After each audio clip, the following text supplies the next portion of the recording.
আমরা দীঘাতে গিয়ে সারাদিন কী করলাম চলো তোমাদের সাথে সেটাই শেয়ার করি।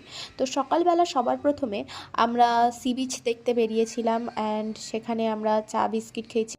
তারপরে আমরা সবাই মিলে পুরো সি বিচটাকে ঘুরে ঘুরে দেখছিলাম। আর সকালবেলা আমরা যখন গিয়েছি রোদ পড়েছে, খুবই ভালো লাগছিল দেখতে জিনিসটাকে।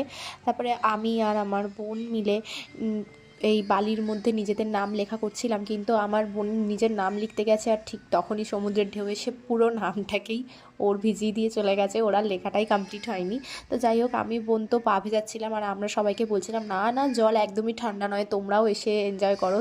তো আমার মা আর দিদি আমাদের কথা শুনে বোকা হয়ে গেছে, আর ওরা এরকম করে পাঠা ভেজাচ্ছিল আর হাসছিল এই নিয়ে যে ওরা আমাদেরকে বোকা বানিয়েছে। আমার মাসি আর দিদা পুরো সোয়াগে ছিল, ওরা একদম দূর থেকে বিষয়গুলো দেখছিল, ওরা জানে যে কোনো রকম প্রলোভনে পা দেওয়া যাবে না। তো তারপরে আমরা ব্রেকফাস্ট করলাম, তারপরে আমরা দুটো জিলিপি খেয়েছি। আর এখানে আমার দিদা ডাব খাচ্ছে, আমি সেটাই ভিডিও করছি। আর বোনের তো কোনো কাজই নেই, ও সারাক্ষণ বাবলস নিয়ে খেলে, মানে এটা আমারও খুব পছন্দের একটা অ্যাক্টিভিটি। তো যাই হোক, বোন সেখানে কুলফি খেলো, তারপরে আমরা একটা আইসক্রিম খেলাম। তো এইভাবে আমরা আমাদের দিনটাকে শেষ করলাম। ভালো লাগলে লাইক কমেন্ট শেয়ার করতে ভুলো না। Bye bye.